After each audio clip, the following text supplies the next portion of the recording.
Jack ടോമിന്റെ മേൽ petrol ഒഴിച്ചു. അപ്പൊ ടോം ഒരു കൊല്ലെടുത്തിട്ട് അവന്റെ നേരെ എറിഞ്ഞു.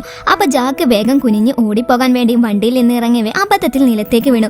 എന്ത് പറ്റിയെന്നറിയാൻ ടോം പോയി നോക്കുമ്പോൾ ജാക്ക് പൊട്ടിച്ചിരിക്കാൻ തുടങ്ങി. അപ്പൊ ടോമിന് മനസ്സിലായി ഇവൻ പറ്റിക്കുകയാണെന്ന്. അതിനുശേഷം ജാക്ക് ടോമിനോട് നോക്ക് നിന്റെ പിറകിൽ കുറുക്കനുണ്ടെന്ന് പറഞ്ഞു. പക്ഷെ ടോം അത് വിശ്വസിച്ചില്ല. അതും തന്നെ പറഞ്ഞു പറ്റിക്കുകയാണെന്ന് ടോം കരുതി. എന്തായാലും ജാക്ക് കുറുക്കൻ പോയത് കണ്ടെന്ന് പറഞ്ഞിട്ട് ടോമിനെയും കൂട്ടി അവനത് അന്വേഷിച്ചു പോകാൻ തുടങ്ങി. അവൻ നിശബ്ദമായി ഒരു കൺസ്ട്രക്ഷൻ സൈറ്റിലെത്തി. പക്ഷെ അവിടെ ഒന്നും തന്നെ കണ്ടെത്തിയില്ല. ഈ നിമിഷം അതിലൂടെ ഒരു എസ്കവേറ്റർ ഓടിച്ചു വരികയുണ്ടായി. ഇത് കണ്ട് രണ്ടുപേരും പെട്ടെന്ന് അവിടുന്ന് ഓടി. തൽഫലമായി അവർ ഒരു കൺസ്ട്രക്ഷൻ സൈറ്റിലെ ചെളി നിറഞ്ഞ ഒരു ആയമുള്ള കിണറിലേക്ക് ഓടി. ടോം അവിടുന്ന് ഒരു പിടി ചെളി എടുത്തിട്ട് ജാക്കിന് നേരെ എറിഞ്ഞു. അന്നേരം പെട്ടെന്ന് ടോമിന്റെ കാല് ചെളിയിൽ മുങ്ങി. അവൻ ഉടനെ തന്നെ ജാക്കിനോട് സഹായം തേടി. ജാക്ക് അവൻക്ക് കൈ കൊടുത്തെങ്കിലും അത് അപ്പോൾ തന്നെ പിറകോട്ട് വലിച്ചു. ടോം കള്ളം പറയുകയാണെന്ന് കരുതിയിട്ട് ഇവനിവിടെ അവനെ കളിയാക്കി ഡാൻസ് കളിക്കാൻ തുടങ്ങി. അങ്ങനെ ടോം ഒരുപാട് സ്ട്രഗിൾ ചെയ്ത് അതിൽ നിന്നും രക്ഷപ്പെട്ട് കയറി. ഇവന്റെ അവസ്ഥ കണ്ടപ്പോൾ അത് സത്യമായിരുന്നു എന്ന് ജാക്കിനും മനസ്സിലായി. അങ്ങനെ അവനോട് സോറി പറയാൻ പോകവേ ടോം ജാക്കിനെ ചെളിയിലേക്ക് ഒരറ്റ തള്ളി. ഉള്ളിൽ കുടുങ്ങി കിടക്കുന്ന ജാക്കിനെ നോക്കി ടോം സന്തോഷത്തോടെ പുഞ്ചിരിച്ചു. ജാക്കിന് കാലുകളൊന്നും അനക്കാൻ തന്നെ പറ്റുന്നുണ്ടായിരുന്നില്ല. അവൻ ടോമിനോട് സഹായം ചോദിച്ചെങ്കിലും ഇതൊക്കെ സിമ്പിൾ ആണെന്ന് പറഞ്ഞിട്ട് ടോം അത് തള്ളിക്കളഞ്ഞു. ജാക്ക് കള്ളം പറയുകയാണെന്ന് ടോം കരുതി. താമസിയാതെ ഒരു തല മാത്രം അവശേഷിപ്പിച്ചുകൊണ്ട് ജാക്ക് അതിൽ മുങ്ങി താഴ്ന്നു.